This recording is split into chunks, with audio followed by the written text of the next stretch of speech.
माघ मेला में कल्पवास करने का महत्व कितना फलदायक होता है, जिससे दोनों लोग आपके सुधर जाते हैं।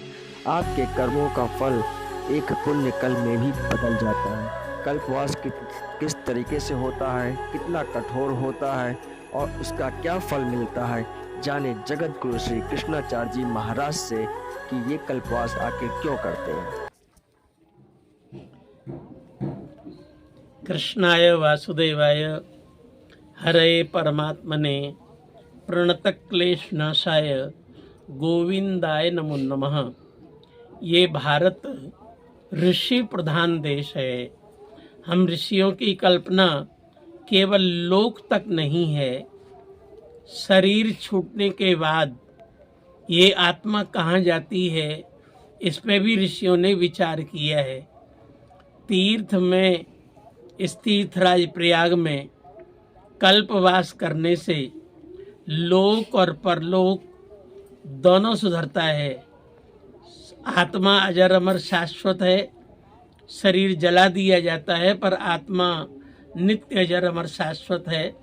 डॉक्टर चाहे वैज्ञानिक आत्मा के ऊपर कोई भी रोक नहीं लगा सकते, न कोई टोक सकते। इसीलिए आत्मा का उद्धार भी ऋषियों ने सोचा है। लोक से लेके परलोक तक का लाभ प्रयागराज में रह कर के लोक और परलोक दोनों का लाभ होता है। कल्पवास यहाँ की प्रधान रीति है। इस महीने में, माघ के महीने में, शीतकाल में यहाँ गंगा के किनारे हम लोग वास करते हैं। इसमें एक कारण ये भी है कि सूर्य जो है मकर राशि पर होते हैं। मकर का स्वामी जबकि शनि है, पर सूर्य इस पर होने के कारण शनि की जो दशा लोगों पर रहती है वो इस क्षेत्र में आने के कारण वो नहीं रहती। और शनि रेखा यहीं से गई है, इसलिए शनि के कारण जो लोग दुखी होते हैं अथवा पूरा विश्व दुखी होता है, वो मकर संक्रांति के कारण यहाँ पर वास करने से वो सब शांत हो जाता है। जैसे उज्जैन में मंगल रेखा है, उसी तरह अक्षांश रेखा में यहाँ पर शनि की रेखा है। यहाँ वास करने से बहुत लाभ होता है। मैं यहाँ पर कितने वर्ष से बात कर रहा हूँ, 40 वर्ष से ज़्यादा मुझे यहाँ हो गई कल्पवास करते हुए। जबकि मैं ऋषिकेश में रहता हूँ, गंगा जी का वहाँ आनंद, स्वच्छता ज़्यादा है, परंतु कल्पवास ऋषिकेश में नहीं होता, यहीं पर होता है। ये ब्रह्मा का क्षेत्र है। कल्पवास कैसे करना चाहिए, इस लाभ के लिए कुछ बातें हैं। इसका नाम कल्पवास, ब्रह्मा का एक दिन कल्प बोला जाता है। यहाँ दिन और रात के अनुसार गणना नहीं होती, ब्रह्मा के अनुसार गणना होती है। तो यहाँ 1 महीने ब्रह्मा के अनुसार कल्पवास हो गया। 30 दिन रह लिए, मतलब 30 ब्रह्मा की आयु से हो गया। हम इसके ऊपर पहले प्रकाश डाल चुके हैं। ब्रह्मा का एक दिन 4 युग 1000 बार बीतता है, तब एक दिन होता है। उसको हमारे यहाँ कल्प बोला गया है। तो ये ब्रह्मा का क्षेत्र होने के कारण यहाँ कल्पवास होता है।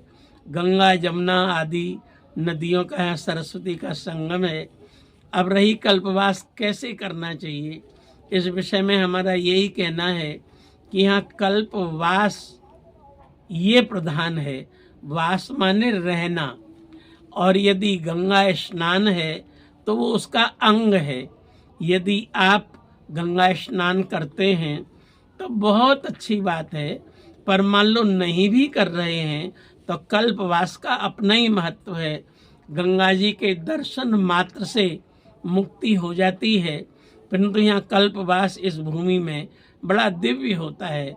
यहाँ पर कल्पवास करने वाले सूर्योदय से पहले उठते हैं। जिनको गंगा स्नान करने जाना होता है संगम, वहाँ जाते हैं, पर अति वृद्ध लोग केवल कल्पवास करते हैं और गंगे गंगे बोल करके अपने यहीं पर जल ला करके सुबह नहा लेते हैं बाल्टी आदि में डाल के, तो भी जो है कल्पवास माना जाता है। यहाँ का एक अंश भी किया हुआ ब्रह्मा की आयु से गिना जाता है चारों युगों के अनुसार। इसलिए यहाँ का कल्पवास अत्यंत श्रेष्ठ है और ये लाभ कहीं नहीं मिलता, इसी भूमि में मिलता है।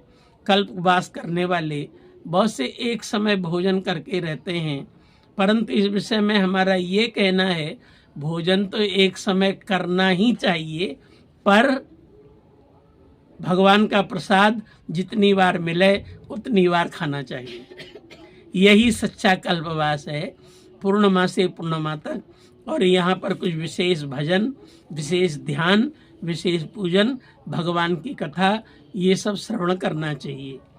कल्पवास में मुख्य बात यही है, कुछ साधना में जीवन होना। पहले लोग वृद्धावस्था में जंगल में जाके सन्यास लेते थे। आज कलयुग में सन्यास बस यही है कि हम 1 महीने यहाँ पर वास कर लेते हैं और शुद्धता पूर्वक अपना जीवन बिताते हैं। और इससे बड़ी साधना और इससे बड़ी आराधना, इससे बड़ी भक्ति मुझे लगता है और कोई भी नहीं है। जय श्री राम।